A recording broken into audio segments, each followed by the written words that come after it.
कौन हम रोग ना घर बाहर रहिले गोटे प्रकार रोग घर भितर रहिले गोटे प्रकार रोग छुआंकर सृष्टि हो पाए। वर्षा दिने साधारणतः छुआर मुंडर बाल ठारू आरंभ करी पादर नख पर्यंत सबु जगार छुआर समस्या सृष्टि हो पाए।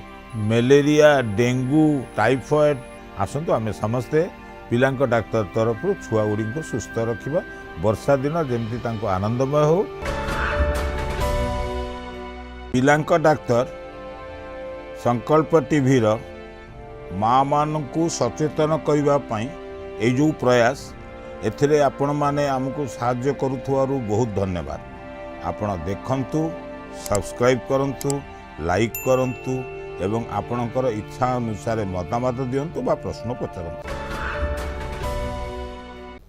वर्षा दिने साधारणतः छुआर मुंडर बाल ठारू आरंभ करी पादर नख पर्यंत सबु जगार छुआर समस्या सृष्टि हो पाए। मुंडर बालरू फंगस आखिरे रहिले कंजक्टिवाइटिस बा आखि धरा भाया जिनस हवा तलू गले चमड़ारे इन्फेक्शन फंगाल इन्फेक्शन समस्त जावतीय इन्फेक्शन तलू गले छुआर पतला झाड़ा रोग जर रोग थंडा सर्दी रोग मलेरिया डेंगू टाइफॉइड हो पार। छुआ पानी रे गला बेले पड़गले फ्रैक्चर हो पार सब प्रकार इंजुरी हो पार। तेणु ये सब जिनिस इति मारात्मक हो जाए बेले बेले जे माँ बापा बड़ अधीर हो पड़ती से वर्षा भिजी भिजी डाक्तर पाख दौड़ती। जदि आपण मैंने ठीक जत्न नहीं थांते ताहले मो छुआ एते दूर हो न था। तेणु आपण मानक अनुरोध निजे देखंतु निजर पाख बापा माँ को कहतु से निज छुआ को ठीक भाव रखिए। आसतु आम समस्ते पिला डाक्तर तरफ छुआ गुड़ी को सुस्थ रखा वर्षा दिन जमी आनंदमय हो दुर्खमय न हो। खरा जाऊ जाऊ आसीगला वर्षा दूर दूर दूर दूर वर्षा ओडिशार चारिआडे वर्षा होची लोक माने देखुचंती छुआ माने वर्षा देखला खेणी तांको बहुत खुशी लागे। से माने बाहर को आसी वर्षा रे नाचंती डियंती गीत गाती किंतु ता फल फल धीरे धीरे निज पई रोग टाणती।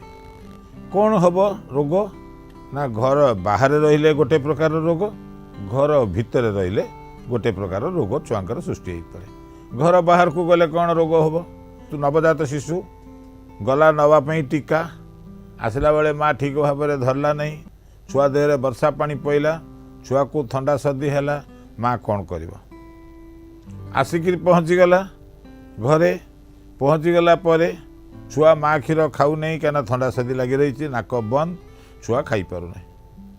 बड़ छुआ 6 मासरू वर्षक भितर छुआ गुरुंडी गुरुंडी चलीगला बाहर को एवं छुआ को जाकर वर्षा को पलैगला भिजिगला एवं पिंपुड़ी कामुड़ी देले पोक कामुड़ी देले छुआ घर भितर को आसला एवं देह जाक फली जाइए। वर्षक रु 5 वर्षर छुआ देखिला वर्षा बाहर को गला नाचिला तले हाथ मारी पाटरे पुरेला से मैला पानी पाटरे पशि छुआ को झाड़ा रोग है एवं माँ व्यस्त है जदि मूलर जत्न नहीं था तापर बड़ छुआ 5 वर्ष ऊर्ध्व जो स्कूल को गला साइकिल चढ़ी जाऊँगी नले बापा सांगे गाड़ी रे बसी जाऊँगी नले 2 व्हीलर बसी जाऊँगी बापा रेनकोट नहीं है छता नहीं छुआ वर्षा रे ओदा हो गला आसला काशिला बांती है झाड़ा है एवं से जदि माँ जदि जत्न नहीं था न था। कौन कौन रोग हो पारे मन रखि था।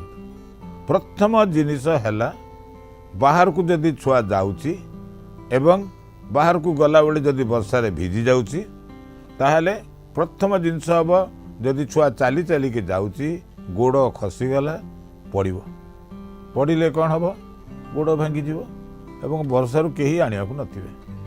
तेणु छुआ मानू वर्षा रे घर बाहरला बेलू वर्षाती पिंधे छाड़ू छता पिंधे छाड़ू 1 2 रे जोता एभली दिंतु जोड़िक कि पानी रे भिजिब नहीं एवं वाटरप्रूफ जोता जदि देदेवे से पिंधिकी गला गोड़ खसब आ नॉन स्किड जोता दिंतु एवं छुआ को कहतु तले हाथ मारिले कि कौटी वर्षा ये होता बेले पाटे पुरेबनी हाथ।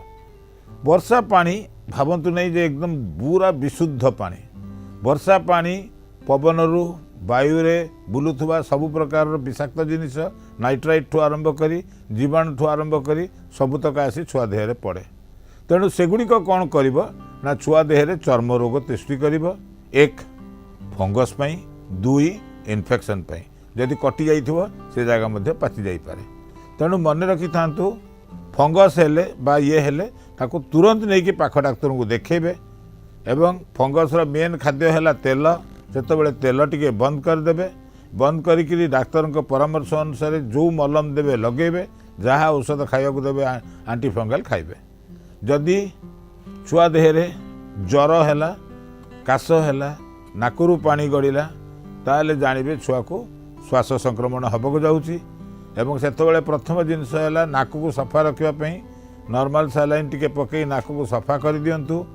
छुआ को आनिकिरी घरे पहुँचला मैंने वर्षा भिजिकी ताको आउ थे गाधे देवे सफा करदे ता देहरे पड़ी समस्त विषाक्त पदार्थ धोई होपर ताको सुखिला पोशाक पिंधिकी बसेबे जदि शीत लगुच घोड़े रखिए किंतु जदि ज्वर अच्छे घोड़े ना एवं परिष्कार कर सारा पर आप देखिए छुआ निश्वास नहीं पार्छ कि नहीं। जदि छुआर निमोनिया बोली भावुंट ताहले तुरंत नहींकि परदिन हो ना से दिन हो डाक्तर को देखेबे।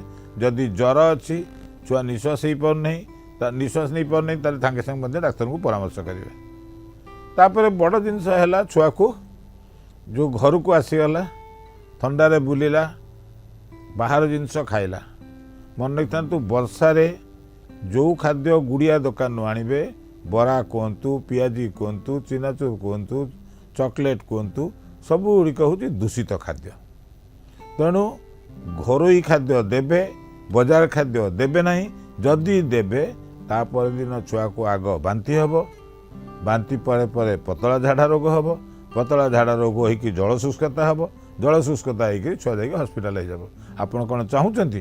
तेणु मन रखि था बहुत लोक भावती जे वर्षा हो गला घोड़े बसब मुढ़ी चीनाचूर खाइब चीनाचूर हूँ सबुतक जीवाणुर उत्स मुढ़ी मध्य सबु जीवाणुर उत्स एवं तापर आसला छुआ को थंडा सर्दी रोग पई कौन करेंगे ना जदि ज्वर अच्छी 6 घंटा को थे ज्वर देखंतु लेखिकी रखंतु पारासीटामल डाक्तर को पचारिक दिंतु एवं जदि छुआर इन्फेक्शन होती कमुना ताहले डाक्तर को पचारि एंटीबायोटिक कफ सिरप एलर्जी औषध दिंतु। निजे केबे पुराना प्रेस्क्रिप्शन देखे एमडी हवा को चेष्टा करंतु नहीं। एमडी मेडिसिन पढ़िया कहले 10 वर्ष हुए पुराना प्रेस्क्रिप्शन पढ़िया को आपन 10 मिनट लगे कि देखिले से ही पुराना प्रेस्क्रिप्शन देखे देखु देथिबा औषध छुआ विपज्जनक हो पारे। तेणु निजे केबे डाक्तर हवा को चेष्टा करंतु नहीं।